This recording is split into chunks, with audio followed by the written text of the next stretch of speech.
This week's reading strategy is today we'll learn how to use the strategy Prove It to help me build my comprehension.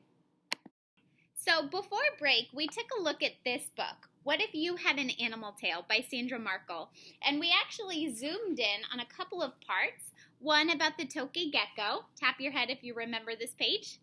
It was in writing workshop, not reading workshop, but we're going to use the same sort of approach to how we used it in writing in reading this week. So in this section, Sandra Markle explains that the toque gecko has an incredible escape trick. Tap your head if you remember what that escape trick was.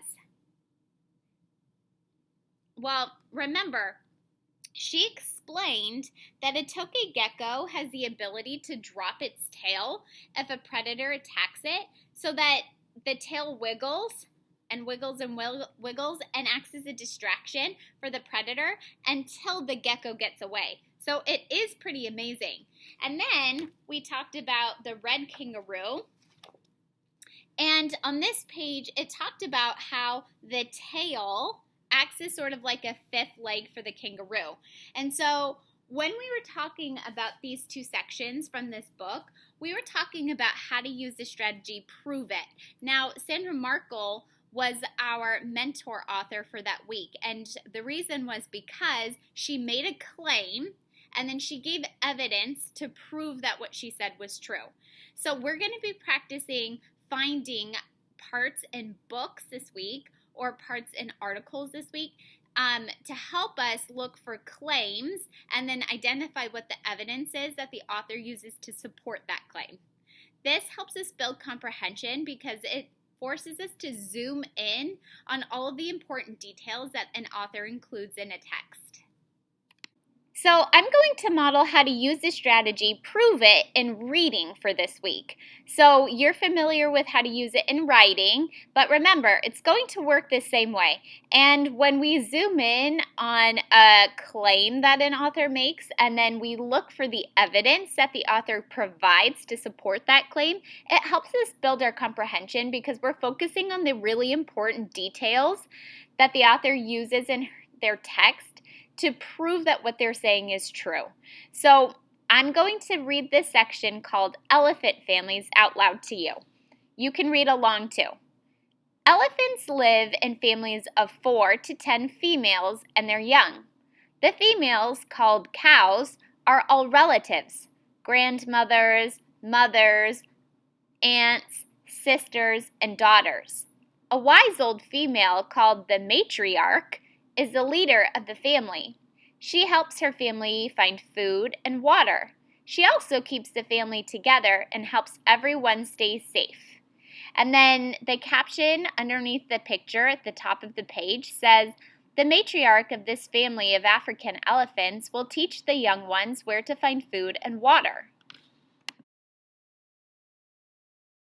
So here you can see the page I just read, and on the right-hand side, I have identified what claim the author of this text made in this section, which was that elephants live in families of 4 to 10 females plus their babies. And then below, I identified the proof or the evidence to convince us that the claim the author made is true. The author gives us a list of all the female family members that you might find in an elephant family. And after seeing that list of family members and noticing the labels really did describe only females, I 100% believe the claim the author made now. So remember, in writing workshop, when we're working on a paragraph to convince our reader that what we're teaching them is actually true, we're doing that by making claims and giving proof or evidence. Our goal is to teach our reader as much as we can by proving our claims. We wouldn't want to give our reader false information because they're relying on us to be an expert on our topics, and it would be unfair to lead them in the wrong direction. It's the same when we're reading a piece of writing that another author has written. The authors of the books that we read are trying to teach us about something we don't know a lot about or that we're hoping to learn more about. So they do that by making claims and then giving us proof. We would call the author's claim a main idea. Can you say main idea? Nice job. And we would call their proof or their evidence supporting details. Can you say supporting details? Sounds good. So when we think about what it means to give support, like to a friend or a family member, what does that mean exactly? When you hear the word support or supporting or supportive, what does that word mean to you? Take a moment and think about that.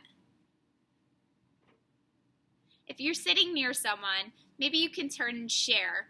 What does that mean to you, to give support?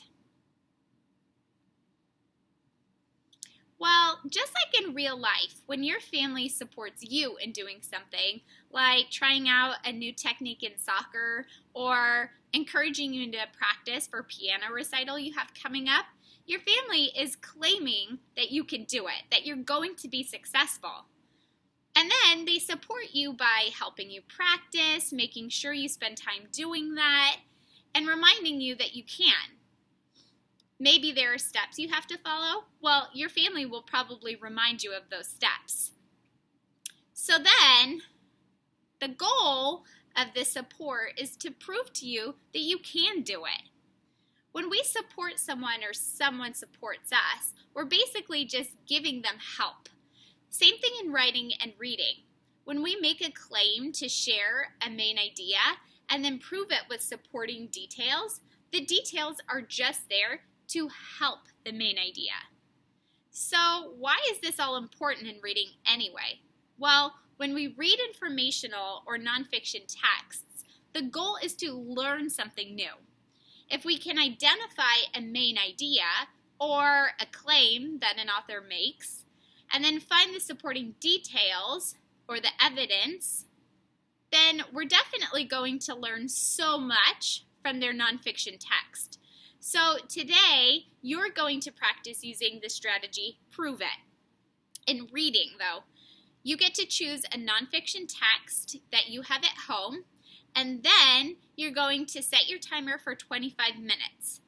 Once you're done reading, you're going to head to Google Classroom to find the link to our Seesaw log, and you're going to fill out the template to share one main idea you found in your book or your text, plus the supporting details that the author gives to prove the claims that they're making. Can't wait to hear what you find today. Good luck!